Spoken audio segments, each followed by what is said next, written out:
move right on then, and the latest report that's come out from Bain and Company as well as Meta talks about win with conversations, which states that 70% that have been surveyed large enterprises are already engaging with half of their consumer base using conversational platforms. Let's hear it out from Navneet Chalhal, the partner at Bain and Company, talking a little bit about these insights. Our report, Win with Conversations, is based on a survey of over 7,800 end users and 150 plus businesses. It shares insights into the conversational journeys that businesses, both large and small, are developing for their fast evolving digital users. India is at a very interesting inflection point. We believe most future online shoppers and sellers are already in the digital funnel, which means there's a huge untapped opportunity for conversational journeys. More than 650 million Indians are already on social media and messaging platforms, and many of them are informally engaging with businesses on these channels. While 30% of these users, that is about 200 million, are already shopping online through e-commerce platforms, brand apps, or websites, the remaining 450 million are what we are calling the non-savvy digital users. These users primarily use messaging, social media, entertainment apps, but haven't started transacting online yet. Conversational journeys can be a big unlock for this segment, especially since most of these users are already informally engaging with both small and large businesses on messaging platforms.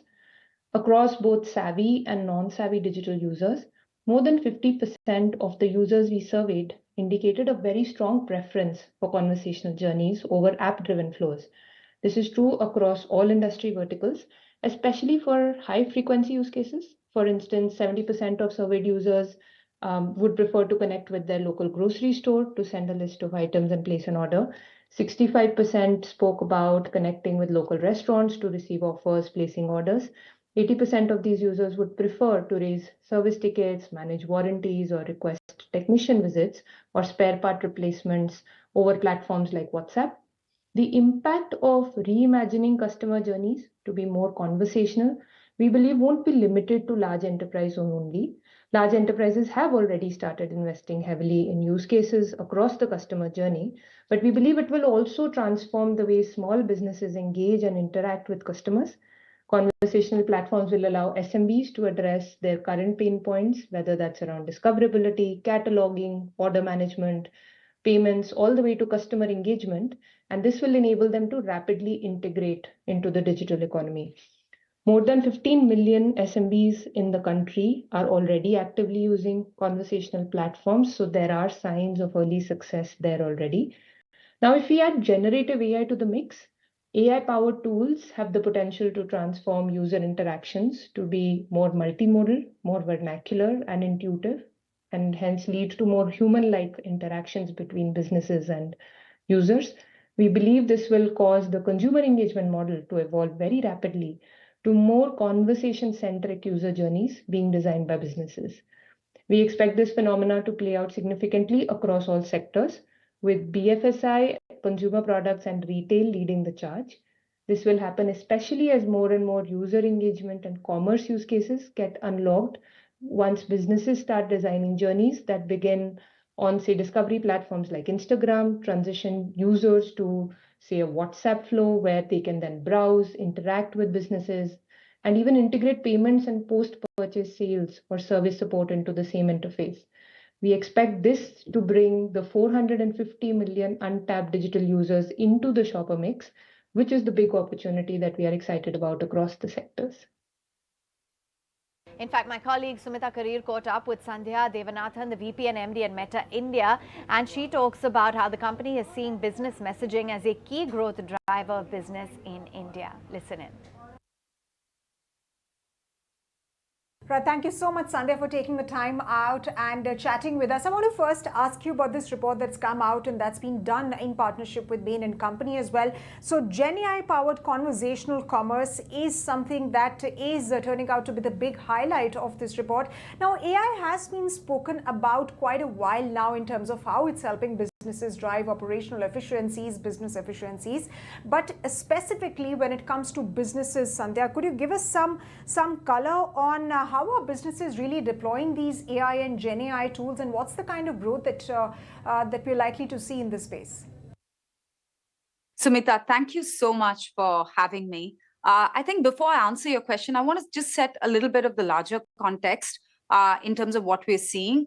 And if you saw the report which Bain just published, which is Win with Conversations, a lot of the report focused on what's actually happening in terms of user behavior, which is which is consumers today want to do things through conversational commerce.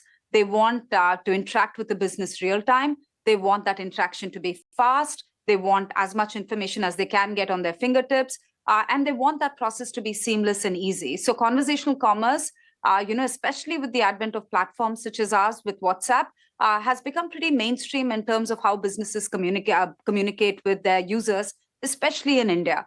What we saw on our platform, which we announced some time ago, was 60% of users communicate with the business at least once a week. So there's this larger trend that we're seeing of conversational commerce in India, and businesses, both large and small, realize now that they need to have, if they want to get and drive real business outcomes, they need to at least figure out what their conversational commerce play is. In fact, if you look at the survey results, 60% of the businesses surveyed talked about increasing their spends on conversational commerce, in the next few years. So you saw that big stat come out of that. Now, coming closer to your question, which you asked, which is around how do you think Gen AI is going to change the game? So you're already seeing this organic user behavior of, customers and users wanting to communicate with a business using conversational commerce. What Gen AI does is that it supercharges this entire opportunity, right? So think about small businesses having the tools and solutions to do that and to be able to reach their audiences and to grow their business. But equally large businesses now suddenly being able to test at scale, having those efficiencies and having, speed to market, right? So Gen AI gives you that. So again, if you look at the survey results, 95% of the businesses and the enterprises that Bain spoke to said that they were aware of Gen AI and their use cases and what it could do for their businesses. And 80% of the enterprises that Bain had surveyed said that they plan to increase, either they were already investing in or were planning to increase the spends that they had on Gen AI in the next 2 to 3 years. So I actually am quite excited by the possibilities of Gen AI on conversational commerce. And we certainly at Meta are investing in tools and solutions to power that opportunity. Right. So, Sandhya, very important point that you mentioned how conversational commerce is being used by Meta as part of its strategy. We'll come to that in just a bit. But first, let me ask a follow-up question on the point about spends. Can you give us more color on the kind of spends that companies are making and how much are they expected to grow over the next few years? So we don't break out spends, especially in India, but I will give you some stats that can sort of give you the larger opportunity that we're seeing. If you look, I talked about 60% of users messaging a business every week in India. But also, I think globally, there's almost 1 billion messages that are sent to businesses, every week. And we shared that number. It's a global number.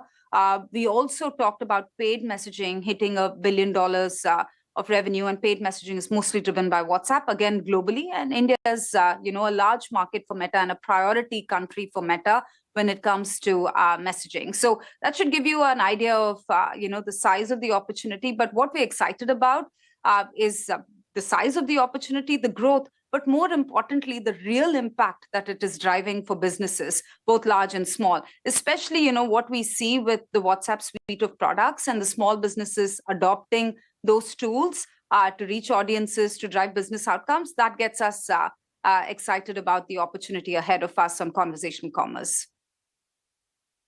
Right, and Sandhya, Meta has played a large role as far as the country's digital public infrastructure is concerned. It's a key pillar of the digital Indian economy is concerned. You've powered small and medium businesses via your WhatsApp and of course now on Instagram as well. But speaking of AI and Gen AI, that's going to drive the next phase of growth for technology. How is Meta really driving that piece? How do you see Meta placed as far as that piece is concerned? And most importantly, how do you see India as part of the global AI picture? Sumita, great question. And, you talked about this, but I certainly see this in the role that I play every day, the impact that we're having with small businesses and large businesses across the board, and creators on our platform. So it's certainly amazing to see the small role that we are playing as a catalyst in India's digital revolution, and we're glad to be playing our small role there. So that gives us a lot of joy and satisfaction. But coming to your question around AI, I would want to sort of start with saying that AI is really fundamental to the company, right? It's part of the DNA of the company. We've used AI for a long time now. So in fact, we were early adopters in terms of how you saw your newsfeed. Your newsfeed, Sumita, on Facebook would have looked different from mine at, and that was powered by AI. In fact, 30% of all content that you see on Facebook today is AI recommended content. If you come to Instagram, that's almost 50% of content that you see is powered by, AI recommended content on the platform. And you see us using AI both to drive relevant recommendations of content for users and, driving engagement. But you also have seen us use it increasingly to drive business outcomes. So our Advantage Plus suite of products, which is both on the Advantage Plus shopping as well as Advantage Plus app, what we've done with that is actually given that tool the power of AI in the hands of businesses. And that has led to some pretty awesome outcomes. Again, I've worked here for 8.5 years. And, over the last year, what we saw was just a 28% reduction in cost to click, lead, or page views. And, when compared to traditional ways of running a campaign. So what businesses have told us is that they're seeing better business ROI. They're seeing lesser time being spent on campaigns. And again, that's driven by AI. So we think of AI as not just how do we empower experience, make better experiences for our users, but also how do we drive better outcomes for our businesses. And, the natural evolution of that would be, giving Gen AI tools to businesses of all sizes, right? And think about a small business using our tools to create text, to enhance images, then suddenly you're not paying, lakhs of rupees to sort of run a campaign, build a digital presence, all of that. These tools become available to you, and that levels the playing field, I feel, a lot for small businesses. So that's how we're thinking about AI across the board. Large enterprises, again, have really used the power of WhatsApp and used AI to power a lot of their chatbots in terms of how they communicate with their users. I'm sure you probably interact with at least one or two banks on, through a chatbot on WhatsApp. But equally, if you see what we've seen Volvo actually think about, give features of their new car, which is the EX30, using a chatbot that was powered by AI. Now, all of these are already, a lot of big enterprises are already using AI to power their chatbot experiences on WhatsApp. Gen AI will be a next level game changer because one, levels the playing field for small businesses, but for larger enterprises, it shortens their time to market, shortens the time to build these, to experiment, and to scale. So we think Gen AI will be a step change there. The last bit that I'd want to leave you with is it's not just about the tools. I think the one thing we've done a lot, which again, we hope to keep up, is the investments that we've made and not just making sure that these tools and products exist, but we're helping with the skilling and the knowledge that's required to take these to market. So again, many small businesses, will really benefit from digital inclusion. And, that's definitely a big focus of the government as well. So one of the things that we've announced over last year is the efforts that we've done, the programs we've launched with ONDC and with Kate. And there the focus is really around how do we scale small businesses so they are aware of the tools that exist, they can take advantage of that, and they can grow their businesses, definitely across the Meta family of apps, but especially on business messaging on our platforms. Right, so very interesting points that you mentioned about chatbots and conversational commerce. But can you move away from these and tell us how else are businesses really looking at AI, and what are some of the specific use cases, interesting use cases that you've come across? So I think definitely, so a couple of use cases, right? W, which is a clothing brand that you may be aware of, uses AI to actually power virtual try-ons on WhatsApp. Right, so you can you can superimpose your face and see how a dress will look on you. So that's one use case. But if I were to zoom out, I think the use cases spans, it could be things like you want more information about a product, or you want your customer service query answered, or you as a business want to deeply engage with a customer in terms of upselling or cross-selling more products and more services. And I think AI enables all of that to happen at scale and at speed. Let's move right on. If you like this video, then like, share and subscribe to ET Now.